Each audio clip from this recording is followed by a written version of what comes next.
This is Copper 90 and these are the top 5 most shocking deadline day transfer deals ever. Number 5. At the start of the 2013-14 season, Arsenal were in trouble. They'd lost their opening game at home to Aston Villa and had once again failed to spend any money in the summer.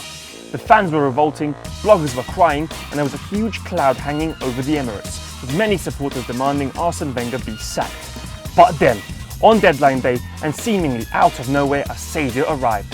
Mesut Ozil, the Real Madrid and Germany superstar, arrived at the 11th hour for a massive £42.5 million. The feel-good factor returned to North London. Ozil had a fantastic first game, and Arsenal felt like big hitters for the first time in ages. Number 4. On deadline day in summer 2008, Man City were taken over by the Abu Dhabi investment group, ensuring that life at Eastlands would never be the same again. Within hours of taking over, the new owners showed exactly what they were about as they managed to nick Robinho from underneath Chelsea's noses for a massive £33 million. They might not have become world beaters overnight, but there's no denying that this was the start of something big for City.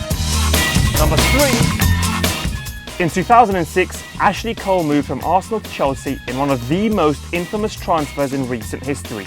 Arsenal accused Chelsea of tapping him up. Cole said he was being used as a scapegoat and, most famously of all, he later claimed in his autobiography that he left in part because of Arsenal's insulting contract offer of £55,000 a week, which, in his own words, left him trembling with anger. Number 2. This has to take the cake for the most unexpected transfer of all time. Tevez and Mascherano were two of the best young players in world football, both full Argentina internationals and both destined for a bright future somewhere in Europe. It wasn't too much of a surprise to see them rock up in London, but the fact that they ended up at West Ham was mental.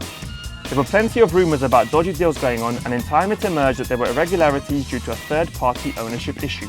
It was all a bit grubby, but ultimately Hammers fans didn't care as Tevez's goals made sure they avoided relegation that year, leaving Sheffield United fans thoroughly pissed off as they went down and West Ham got away with just a final. And at number 1, Liverpool's talismanic striker Torres was having a bit of a rough time back in 2011. Feeling unloved after Benitez left and enduring his first spell of bad form as Liverpool suffered under Roy Hodgson, Chelsea pounced with an astronomical bid of £15 million as they looked to return the Premiership to Stamford Bridge. Liverpool, with Suarez already on his way to Merseyside, decided to cash in, but Kenny Dalglish was worried about replacing Torres with someone who didn't have any Premiership experience and wanted to add a bit of beef to his forward line. Cue one of the most amazing things ever to happen in British football. Late in the day on the 31st of January, Liverpool paid Newcastle £35 million for Andy Carroll. Now, that may seem like a lot of money, but he did go on to score 11 goals in a year and a half for Anfield. So money well spent, really.